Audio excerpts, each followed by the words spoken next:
جو ان کی روایت کے مطابق ایسا کرنے سے اس لڑکی پر خدا کی رحمتیں برستی ہیں۔ ایک اور عجیب و غریب رسم جو یہودیوں میں پائی جاتی ہے وہ یہ کہ اکثر یہودی اپنی شادی کے دن روزہ رکھتے ہیں، کیونکہ یہ اس دن کو اپنے مبارک دنوں کی طرح ہی مانتے ہیں، اور ان کا یہ روزہ صبح سویرے سے شروع ہو کر شادی کی تقریب کے اختتام تک ہوتا ہے، جس کے بعد دلہا اور دلہن اکٹھے کھانا کھاتے ہیں، کیونکہ ان کے عقیدے کے مطابق ان کی شادی تب تک نہیں ہوتی جب تک یہ روزہ رکھ کر اکٹھے کھانا نہ کھا لیں، اور ایسا کرنے سے ان تمام گناہ ختم ہو جاتے ہیں، جس کے بعد دلہن اپنے دلہے کے ارد گرد 3 یا 7 بار گول گول گھومتی ہے، اور ان کے عقیدے کے مطابق ایسا کرنے سے وہ تمام شیطانی چالوں اور اثرات سے محفوظ ہو جاتے ہیں۔ اور یہ بھی مانا جاتا ہے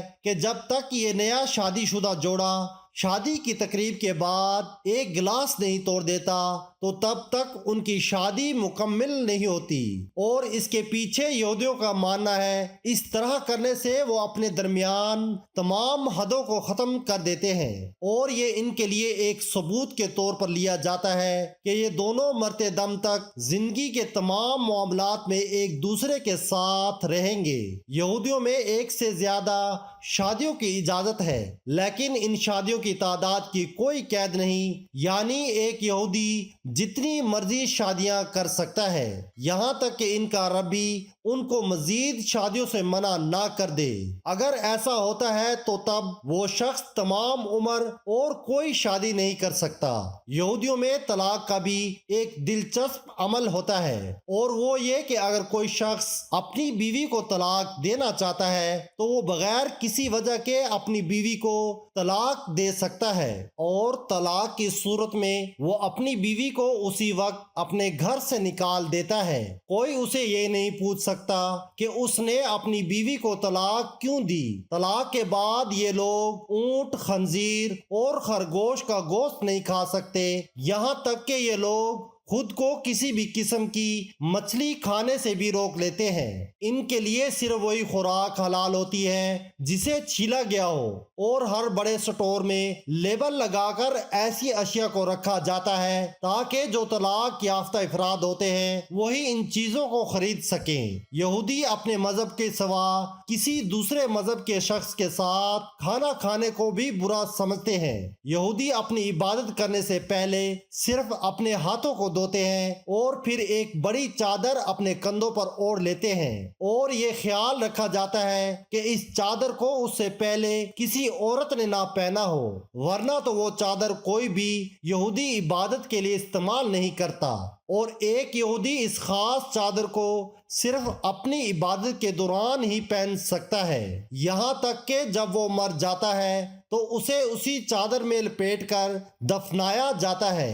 یہودیوں میں ایک لڑکا 13 سال سے اور ایک لڑکی 12 سال سے اپنی عبادت شروع کر سکتے ہیں، اور جیسے ہی ایک لڑکا یا ایک لڑکی اس عمر تک پہنچ جائے تو انہیں ان کی عبادت خانوں میں لایا جاتا ہے، جہاں وہ اس کی ایک باقاعدہ تقریب منعقد کرتے ہیں اور خوشیاں مناتے ہیں کہ خدا نے ان کے بیٹے یا بیٹی کو اپنی عبادت کے لیے چن لیا۔ یہودیوں کے نزدیک اپنی عبادت والی چادر کی بڑی اہمیت ہے، کیونکہ ان کا ماننا ہے کہ یہ وہی چادر ہے جو تابوت سکینہ میں موجود تھی اور جسے ان یہودیوں سے چرایا گیا تھا، جس تابوت کا ذکر قرآن پاک کی سورۃ البقرہ کی آیت نمبر 248 میں ان الفاظ میں موجود ہے، اور پیغمبر نے ان سے کہا کہ ان کی بادشاہی کی نشانی یہ ہے کہ تمہارے پاس ایک صندوق آئے گا جس کو فرشتے اٹھائے ہوں گے، اس میں تمہارے پروردگار کی طرف سے تسلی بخشنے والی چیزیں ہوں گی، اور کچھ اور چیزیں بھی ہوں گی جو موسیٰ اور ہارون چھوڑ گئے تھے۔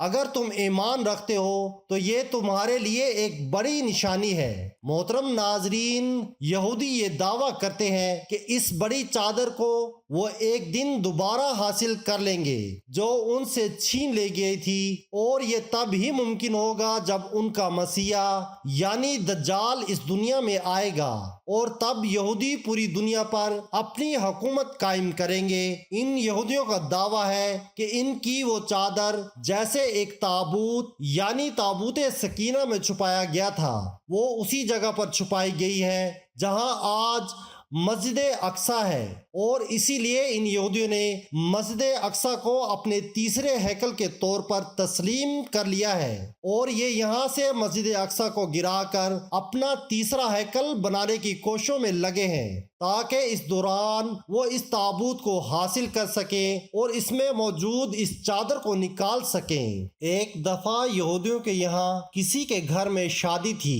وہ لوگ حضرت صلی اللہ علیہ وآلہ وسلم کی خدمت میں آئے اور عرض کیا، اے محمد صلی اللہ علیہ وآلہ وسلم، ہم آپ صلی اللہ علیہ وآلہ وسلم کے پڑوسی ہیں، ہمارا بھی کچھ حق ہے، اس لیے ہماری درخواست ہے کہ آپ صلی اللہ علیہ وآلہ وسلم اپنی بیٹی فاطمہ الزہرا رضی اللہ تعالی عنہا کو شادی میں شرکت کے لیے بھیج دیں تاکہ ان کے قدوم میں امنت اللزوم کی برکت سے بزم عروسی کی رونق میں اضافہ ہو۔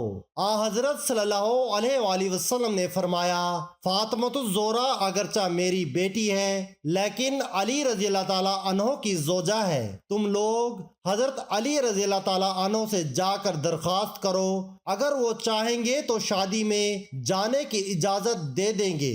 یہودیوں نے عرض کیا کہ آپ صلی اللہ علیہ وآلہ وسلم بھی ہماری طرف سے ان سے سفارش فرما دیں۔ پھر وہی یہودی حضرت علی رضی اللہ تعالیٰ عنہ کی خدمت میں حاضر ہوئے اور عرض کیا کہ آپ اجازت دیں، حضرت فاطمہ رضی اللہ تعالیٰ عنہا شادی میں تشریف لائیں۔ آپ نے فرمایا کہ اس امر کی مالک خود جناب سیدنا فاطمہ ہے۔ اس کے بعد یہودی نے جس کے گھر شادی تھی جناب سیدنا فاطمہ رضی اللہ تعالیٰ عنہا کے دروازے پر آواز دی، اے بنت رسول صلی اللہ علیہ وآلہ وسلم، میری لڑکی کی شادی ہے، اگر آپ تشریف لے چلے تو میری عزت بڑھ جائے گی۔ حضرت فاطمہ رضی اللہ تعالی عنہا نے فرمایا کہ جناب امیر المومنین سے اجازت لے لو تو چلوں۔ یہودی نے کہا کہ میں رسول اللہ صلی اللہ علیہ وآلہ وسلم خدا اور حضرت شیر خدا کی خدمت میں گیا تھا، سبھی نے آپ کو مختار کیا ہے۔ جناب سیدنا فاطمہ رضی اللہ تعالی عنہا یہ سن کر متفکر ہوئیں، اتنے میں جناب رسول اللہ صلی اللہ علیہ وآلہ وسلم خود تشریف لے آئے۔ فاطمہ رضی اللہ تعالی عنہا نے فرمایا، بابا جان، یہودی کے یہاں سے آدمی آیا ہے، آپ صلی اللہ علیہ وآلہ وسلم کیا فرماتے ہیں، اس کے گھر جائیں یا نہ جائیں؟ آپ صلی اللہ علیہ وآلہ وسلم نے فرمایا، فاطمہ تمہاری مرضی ہے۔ حضرت فاطمہ رضی اللہ تعالی عنہا نے عرض کیا، ابو جان، آپ کی بہت سخت توہین ہوگی کیونکہ ان کی عورتیں عمدہ اور نفیس لباس و زیورات سے مزین ہوں گی اور میرے پاس وہی پھٹے پرانے کپڑے ہیں جس میں جا بجا خرمے کے پیوند لگے ہیں۔ رسول اللہ صلی اللہ علیہ وآلہ وسلم نے فرمایا، اے بیٹی، اسی حالت میں جاؤ۔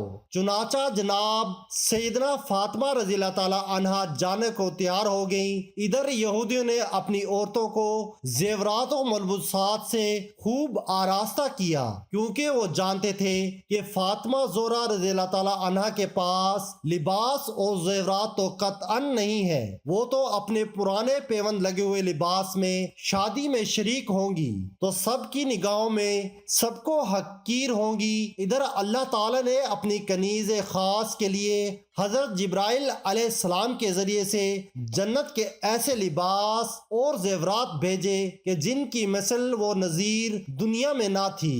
حضرت فاطمہ رضی اللہ تعالی عنہا کا زیورات و خلت سے آراستہ کیا اور اپنا جلوس لے کر حضرت فاطمہ کو روانہ کیا۔ کچھ حوریں دائیں اور بائیں، کچھ پیچھے اور کچھ آگے روانہ ہوئیں۔ اس شان سے جناب سیدنا فاطمہ رضی اللہ تعالی عنہا کی سواری یہودی کے مکان پر پہنچی۔ جو ہی حضرت فاطمہ رضی اللہ تعالی عنہا یہودی کے مکان پر پہنچی، تمام مکان آپ رضی اللہ تعالی عنہا کے نور سے روشن ہو گیا اور ایسی خوشبو پھیلی کہ دور دور تک محسوس ہونے لگی۔ یہ تجمل و وقار دے کر تمام یہودی عورتیں بے ہوش خاموش ہو گئیں۔ تھوڑی دیر کے بعد سب کو ہوش آیا مگر دلہن کو ہوش نہ آیا۔ لاکھ تدبیریں کی مگر سب بے سود ثابت ہوئی۔ دیکھا گیا تو معلوم ہوا کہ روح قفس انصری سے پرواز کر چکی ہے۔ آنن فانن شادی کا مکان ماتم کدا بن گیا۔ حضرت سیدنا فاطمہ رضی اللہ تعالی عنہا کو یہ دیکھ کر بہت تشویش ہوئی اور فرمایا کہ اطمینان رکھیں، ابھی ہوش آ جائے گا۔ اس کے بعد حضرت فاطمہ رضی اللہ تعالی عنہا نے 2 رکعات نماز پڑھ کر دعا کے لیے ہاتھ بلند کیے اور کہا کہ میرے اللہ، میں بنت رسول صلی اللہ علیہ وآلہ وسلم ہوں۔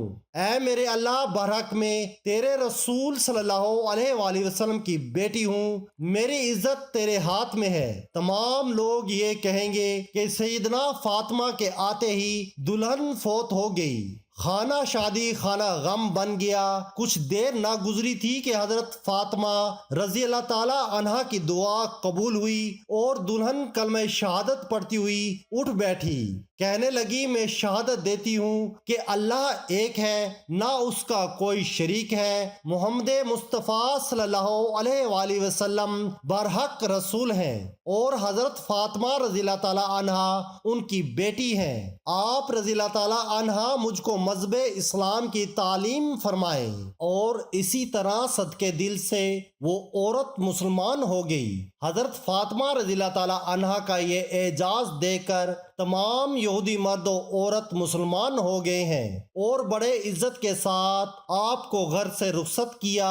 یہ سارا ماجرا حضور صلی اللہ علیہ وآلہ وسلم کو سنایا۔ یہ سن کر آپ نے اللہ کا شکر ادا کیا۔ محترم ناظرین، امید ہے کہ آج کی یہ معلوماتی ویڈیو آپ کو ضرور اچھی پسند آئی ہوگی۔ ویڈیو کو لائک اور شیئر کر دیجئے اور ہمارے چینل کو سبسکرائب کر لیجئے۔ جزاک اللہ خیر القصیرہ۔ اللہ ہم سب کا حامی و ناصر ہو۔